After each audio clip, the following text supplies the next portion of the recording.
Seja bem-vindo ao canal Teologia Puritana em Defesa da Fé Bíblica. Meu nome é Luciano Firmino e nós estamos dando continuidade à lição bíblica, a fragilidade humana e a soberania divina, o sofrimento e a restauração de Jó. Ou seja, nós estamos estudando o livro de Jó, uma literatura poética e considerada sapiencial, tá? E nesse tema e nesse subtema, nós estamos tentando compreender as escolhas humanas e a soberania divina diante de uma aparente contradição.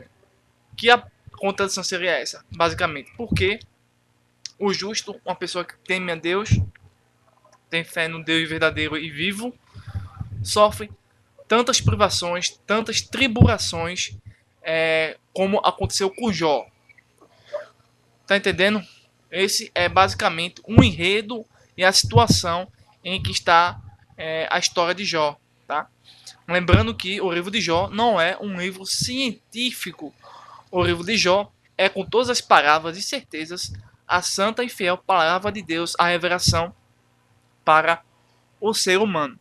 Então nós vamos dar continuidade, tá, à lição de número 8, que diz a teologia de Zofar. Já comentamos as outras teologias, no qual nós deveríamos mais compreender como filosofia. Não seria propriamente uma teologia, tá? Então, o justo não passa por tribulação. Tribulação aqui no texto, tá? Deixa eu mostrar aqui para vocês melhor. Eu botando no tribulação aqui no texto não é a tribulação escatológica, não é a tribulação pré-tribulacionista, no qual nós já estamos fazendo vídeos trabalhando esse envolvimento, tá? Escatológico, separadamente deste vídeo. Então, quem quiser saber mais sobre a tribulação no aspecto, na referência escatológica, é só ver na nossa playlist de vídeos chamado Escatologia Bíblica, tá?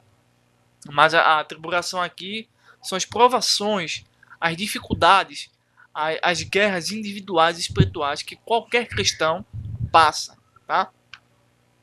Os outros que não são cristãos passam por provações e tribulações, mas não tem proveito, não tem garantia, não tem benefícios espirituais, tá? Então nós vamos aqui trabalhar, eu vou pôr aqui na tela para vocês o PDF para facilitar a visualização.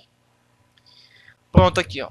A teologia de Zofar. O justo não passa por tribulação, tá?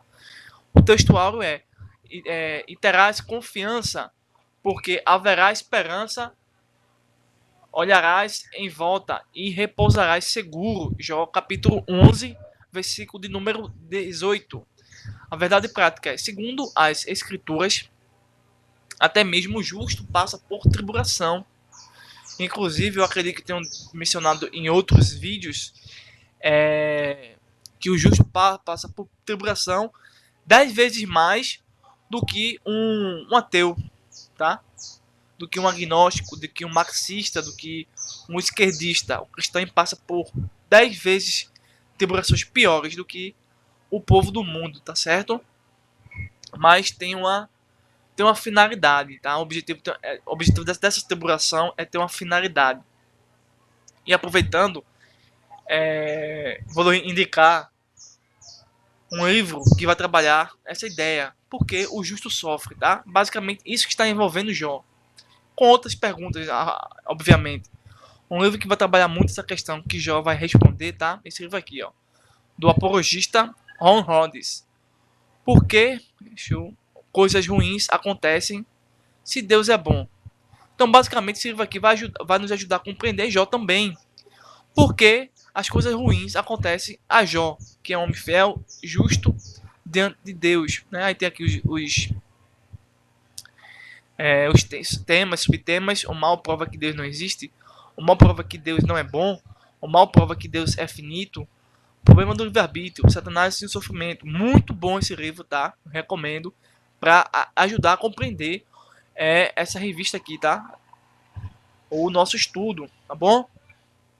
E desde já, eu quero fazer um convite a você a compartilhar este vídeo, tá? Ou um outro vídeo que você venha assistir, a se inscrever, a deixar o seu like, se você gostou ou não gostou, e basicamente a compartilhar, tá? Nas suas redes sociais, no seu WhatsApp, no seu Facebook, os nossos estudos, tá? a nossa plataforma de comentário, de estudo, de apologética, de teologia, de várias coisas, né? Nós só falamos de Bíblia, mas falamos de outras ciências que se relacionam à Bíblia, tá? Bem, dando continuidade, o objetivo geral, tá, é mostrar que Zofar, assim como seus amigos, defende que os ímpios sempre serão punidos e os justos recompensados. Isto é o que está acontecendo nas 3 ocasiões, e nessa, que é a terceira, é que os amigos de Jó vão defender essa primeira tese, tá? Objetivo específico, destacar no entendimento de Zofar que o sofrimento de Jó parte de um sábio julgamento divino. Segundo, explicar que a conversão defendida por Zofar é de uma natureza legalista. Esclarecer que Zofar, que a teologia Zofar limita a soberania de Deus na sua capacidade de julgar. Eu quero destacar aqui alguns pequenos pontos, tá, na lição. E é interessante que Zofar vai insistir, vai tentar, né, trazer agora um checkmate, né, contra Jó, pregando de uma forma mais enérgica a ideia de que o justo não sofre e o ímpio é que sofre. Basicamente seria isso. Então ele vai trabalhar de uma forma grosseira, vai atacar o patriarca, tá? Vai levantar conselhos contra a própria soberania divina.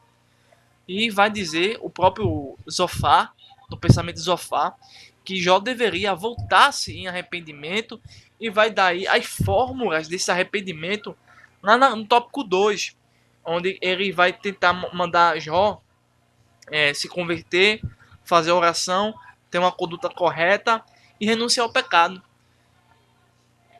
Novamente, Zofar está ainda de acordo com as filosofias dele faz e de Bildade. Então, Jó já vem aí trabalhando teologia contra esses pensamentos sectários, vamos dizer assim, tá? Então, Jó tem que buscar esperança na teologia. Jó busca esperança, busca resposta na teologia que ele conhecia naquele exato momento.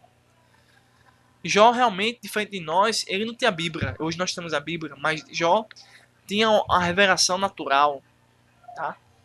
E poderia, a partir disso, refutar essas teologias que estavam aí tentando seduzir Jó, mas Jó conseguiu aí triunfar cada vez mais.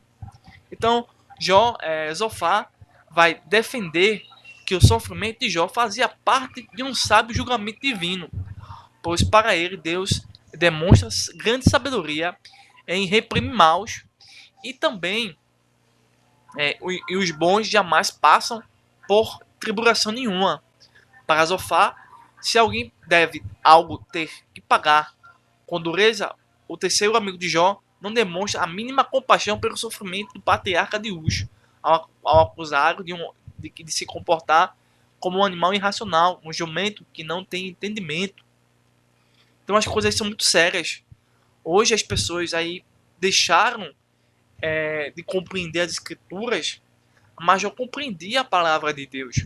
E através disso ele conseguiu aí, que estava conseguindo, tá? Combater essas teologias. E Jó vai combater uma teologia terrível. Nós vimos no último comentário a teologia da prosperidade. E nesse caso, Zofar vai desenvolver uma doutrina chamada de deísmo. O deísmo, tá? É uma doutrina segundo a qual Deus realmente existe. O deísmo não nega a existência de Deus, como o ateísmo, mas essa confissão de fé, o deísmo, trazido por Zofar, baseado na premissa de que o justo não sofre, mas sim o ímpio, esse Deus de Zofar, ao mencionar para Jó, esse Deus de Zofar não interfere em hipótese nenhuma na história humana, nem se interessa por relacionamento com os humanos ou com suas criaturas. É uma crença bastante contradiça nos filósofos gregos. E quantos não seguem essas opiniões, né? Houve um momento na história de Israel que os judeus se fizeram deístas. Sofonias capítulo 1, verso de número 12. Então, que nós venhamos entender nesse exato momento que nós viemos rejeitar essa visão teológica chamada deísmo. Então a Bíblia está apresentando o deísmo em seu desenvolvimento de uma forma errônea, herética, tá? Então a Bíblia é contra o deísmo, tá certo? Mas dentro do pensamento teológico, Jó defendia o teísmo. O teísmo acredita que Deus é imanente e transcendente, ou seja, Deus é o criador do universo, do cosmos, de tudo que existe, e não abandona o mundo, não abandona suas criaturas, diferente da ideia de Zofar, que Deus deixava suas criaturas vagando na imensidão deste cosmos. O que me chama a atenção pelo menos na página 56, é o do tópico 1 e o ponto 3, que eu acho que resume bem essa parte, né? Essa lição de número 8. Diz assim: touros se passando por sábios. Eu acho que eu tenho a absoluta certeza que é o que está acontecendo nos dias de hoje.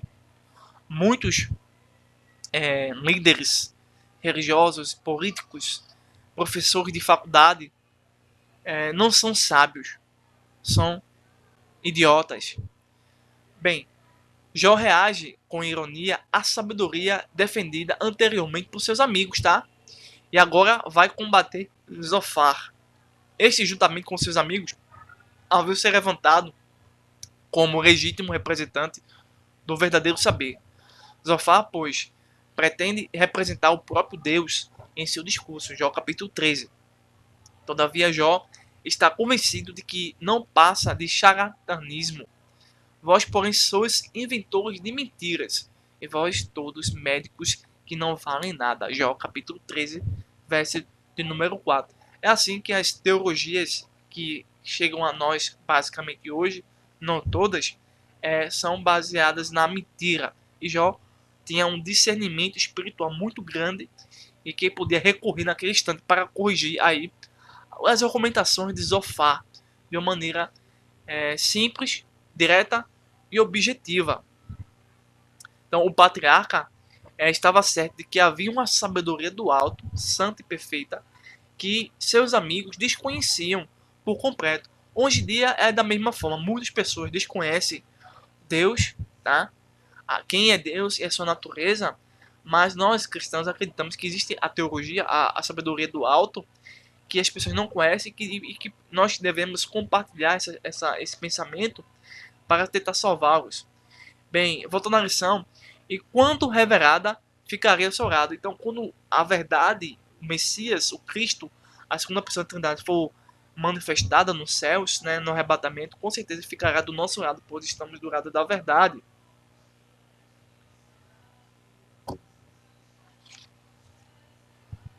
Por fim, para terminarmos aqui nosso comentário, Jó, aqui na página 58, do tópico 3, quero destacar o seguinte: Zofar para comparar o direito do ímpio a uma comida envenenada. Ela pode saciar, mas proporcionará uma digestão trágica. Jó capítulo 20, verso 14. Dessa forma, tudo o que o ímpio adquiriu de forma desonesta e pecaminosa terá que devolver e restituir. Esse ímpio terá como adversário o próprio Deus, que o julgará e o punirá. Então temos aí o castigo dos maus.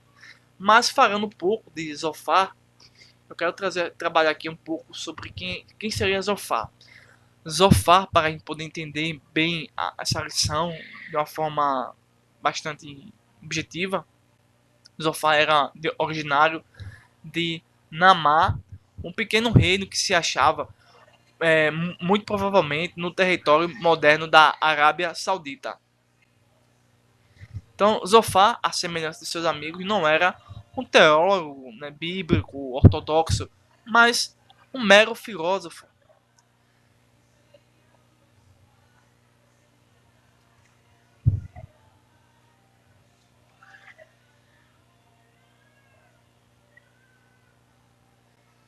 Alguns textos que vão aí contrariar a ideia de Zofar, tá?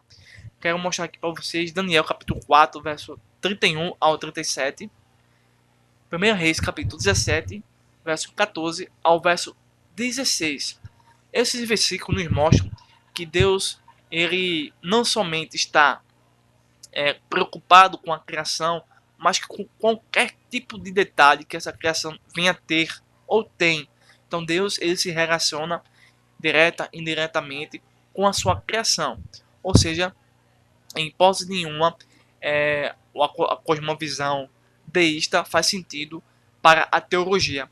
Apesar de que muitas pessoas admitem, tá, o deísmo como uma posição religiosa muito interessante, praticável, entre aspas, porém, baseado na história de Jó, temos visto muita coisa que contraria essas cosmovisões, esses pensamentos nos quais nós podemos classificá-los como filosofia, tá? Uma filosofia de vida. Então, tanto Zofar como Bildad, todos os amigos de Jó, tá? Tinham ele tinha uma filosofia de vida, tá? Uma espécie de autoajuda que tinha elementos retalhados, limitados, tá? Religiosos, para, em vez de ajudar Jó, acusar o Jó de coisas que ele não fez, mas as escrituras estavam mostrando os fatos como eram.